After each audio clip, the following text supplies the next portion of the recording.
learning difficulties. So this kind of teaching is for sa mga bata na mayroong special needs, like physical man or mental.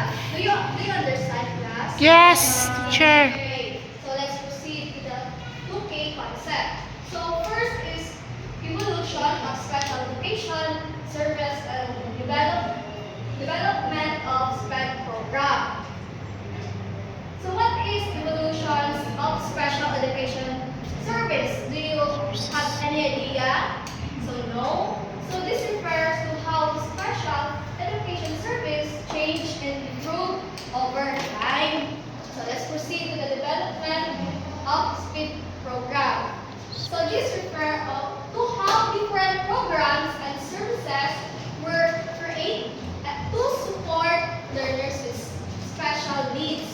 So this is, meron tayong mga different programs sa SPED, no? Especially now kasi kailangan natin tutukan ng mga special program. So this is a special needs, a special education.